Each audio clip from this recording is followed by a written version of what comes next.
शिशु के मस्तिष्क का वजन होता है 350 ग्राम। वयस्क व्यक्ति के मस्तिष्क का वजन होता है 1400 ग्राम। एक वयस्क व्यक्ति होता है, उसके मस्तिष्क का वजन 1400 ग्राम होता है। 2 बार आने वाले दांतों की संख्या है 20।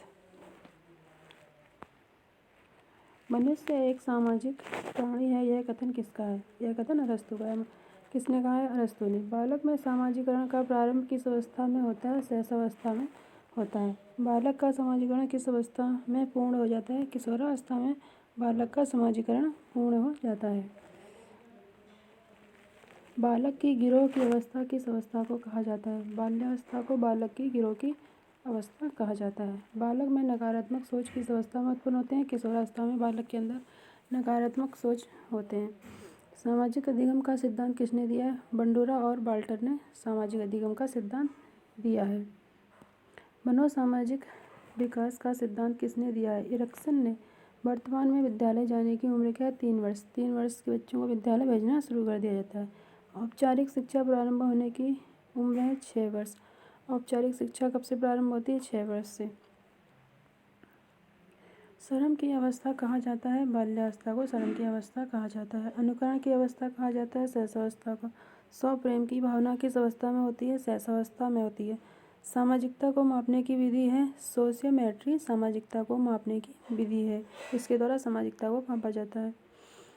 वाइन इंग्लैंड सोशियोमेट्री स्केल का निर्माण किसने किया था? एडलर ने किया था। 1 वर्ष में बालक का वजन जन्म के समय का हो जाता है 3 गुना हो जाता है। 6 माह में बालक का वजन जन्म के समय का हो जाता है 2 गुना। जब बालक 6 माह का होता है तो उसका वजन कितना हो जाता है? 2 गुना हो जाता है। जन्म के समय बालक की लंबाई कितनी होती है? 20 इंच। जन्म के समय बालक की लंबाई कितनी होती है? 20 इंच। बच्चे को सबसे पहले भाषा का ज्ञान कहाँ से होता है? अपने परिवार से। परिवार में रहकर ही बच्चा सबसे पहले ज्ञान की भाषा सुनता है और उसको सीखता है। 6वीं कक्षा में पढ़ने वाले बालक का शब्द भंडार लगभग कितना होता है? 50,000 शब्दों तक। एक जो बच्चा जो क्लास 6 में पढ़ता है वो 50,000 शब्दों तक को याद रखने की क्षमता रखता है। 10वीं कक्षा में पढ़ने वाले बालक का शब्द भंडार लगभग कितना होता है? 80,000 शब्दों तक। लड़का एवं लड़कियों में से किसका शब्द भंडार अधिक होता है? लड़कियों का शब्द भंडार अधिक होता है। भाषा को सीखने के साधन कौन कौन से हैं? भाषा को सीखने के साधन कौन सा? भाषा को सीखने के साधन निम्न हैं। अनुकरण के द्वारा, खेल विधि के द्वारा, कहानी सुनकर, वार्तालाप द्वारा, प्रश्नोत्तर विधि द्वारा। इन सबको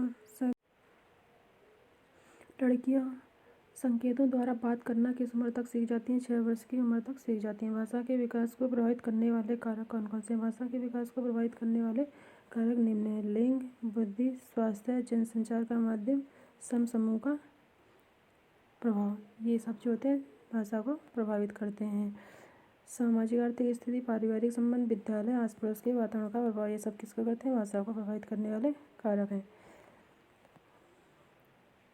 मनुष्य और पशुओं में मुख्य अंतर क्या है? बुद्धि का। मनुष्य और पशुओं में मुख्य अंतर बुद्धि का है।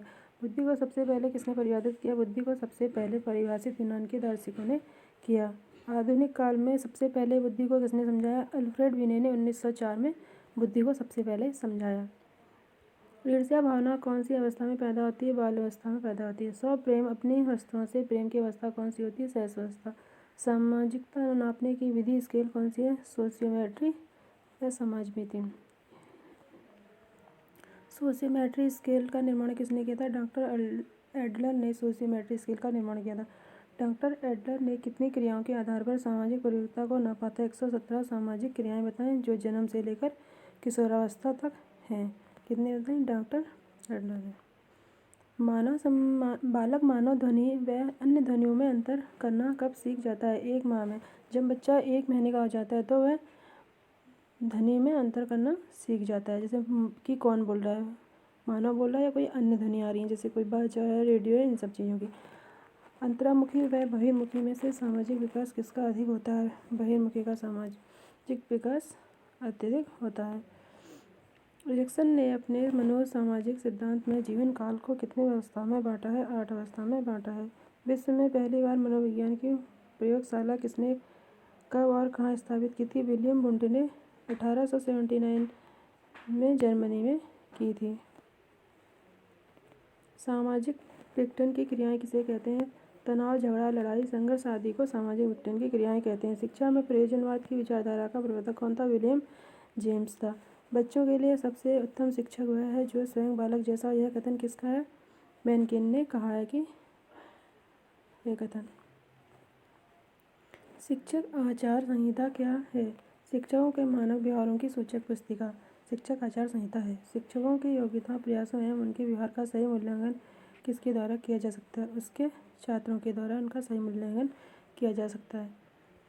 छात्रों में वैज्ञानिक दृष्टिकोण उत्पन्न किसके द्वारा किया जा सकता है? तर्क संगत विचारों के प्रस्तुतिकरण द्वारा। सामाजिक समायोजन का कठिन काल किसे कहा जाता है? पूर्व किशोरावस्था को जो लड़कियों एवं लड़कों दोनों के संदर्भ में है, सामाजिक समायोजन का कठिन काल कहा जाता है इसे।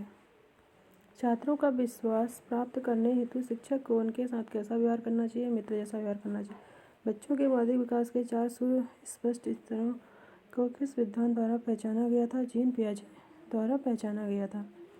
किसके द्वारा पहचाना गया था? जीन पियाजे के द्वारा पहचाना गया था। बालकों की सोच अमूर्तता की अपेक्षा मूल अनुभवों एवं प्रवृत्तियों से होती है। यह अवस्था कौन सी है? 7 से 12 वर्ष तक। गिलफ्रॉड ने अभिसारी चिंतन पद का प्रयोग किसके समान अर्थ में किया है? सृजनात्मकता